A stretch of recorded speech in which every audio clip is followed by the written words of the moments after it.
guys. How to Be Single came out this weekend, and it is directed by Ditter. It stars Dakota Johnson, Leslie Mann, Rebel Wilson, and Alison Brie.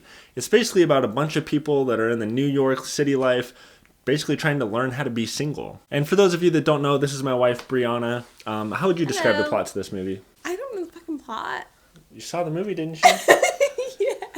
Jesus. I'd say it's about finding yourself and making sure before you jump into a relationship that you know who you are and kind of what you're about, and so. Okay. So I'm going to start off with some of the pros to this movie. Really, it's just one of those feel-good Valentine's Day date movies. You know, we went on a date there. It's one of those things that you're going to go to. You're not going to be laughing your butt off like some comedy. You're not going to be laughing or be super entertained like we were with Deadpool. Yeah, I agree. But it's one of those movies that if you just feel good afterwards, it's something and put a smile on your face. The acting was okay. Rebel Wilson plays the same character she does in every movie, in my opinion. Dakota Johnson was way better than she was in 50 Shades of Grey.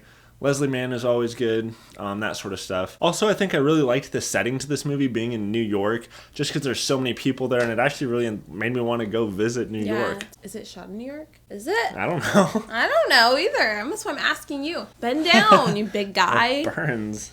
Big tall man. Wait, maybe if I go like this. Sexy. Oh, stay down there. I love how it shows that you can go through a lot of struggle and still become empowered from the whole thing. You can become stronger from a lot of struggles, and it kind of shows how she used it as more of a growing and a learning experience. I saw a lot of positive qualities in this movie, so I really appreciated that one. I think that she was a really reserved kind of girl, and she had only been with like her family and her parents and her boyfriend and stuff like that. So the whole breakup really empowered her, and I really, really liked that. It kind of showed how, you know, you don't need someone to be happy. You actually really need to figure out who you are before someone else can make you happy. So yeah, I'd agree with that. You know, there's a lot of stuff in there that probably wouldn't happen in real life, but at the same time, there's a lot of situations that arise that you could probably relate to. How is bending down causing you so many problems? Let me see you bend down like this in a squat position. Go. Baby, God. Sorry, it's the Taco Bell. So as far as cons go for the movie, I really don't have a whole lot other than this movie is kind of forgettable to me. Personally, it's one of those movies I'll see it, enjoy it, and then I will kind of forget about it. I really didn't laugh a whole lot in the movie. There were some funny scenes, but with the kind of talent they had in it, I thought it was a little bit disappointing. But at the same time, I saw some really negative reviews on this movie, and I don't think it's that bad. It's actually, I'd say it's a good movie. It's just forgettable. I think it's on the same wavelength of Bridesmaids, Trainwreck. It's kind of in between there. I think Trainwreck was way better. There was a lot more heart to that movie.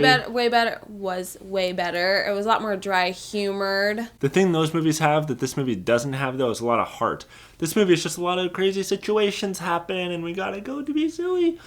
You know, and a bunch of random jokes thrown in there. The thing, Trainwreck and Bridesmaids, those movies all had heart and things that you felt like, well, maybe not Bridesmaids, but Trainwreck felt like, Trainwreck felt more something like, oh, this could actually happen to somebody to a certain extent. Whereas like a lot of what? situations, The part where she jumps up on the trampoline and face plants? You just have to see the movie. Differing opinions.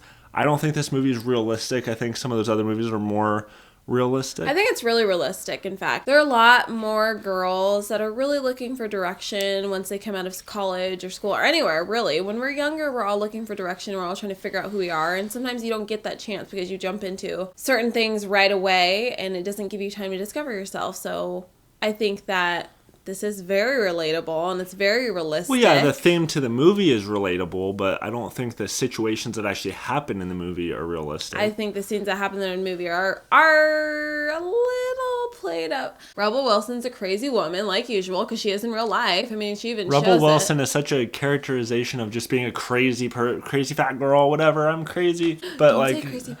There's parts that are cheesy to it, like any Okay, other so we disagree a little bit about it, but what would you rate it overall? girlfriend material.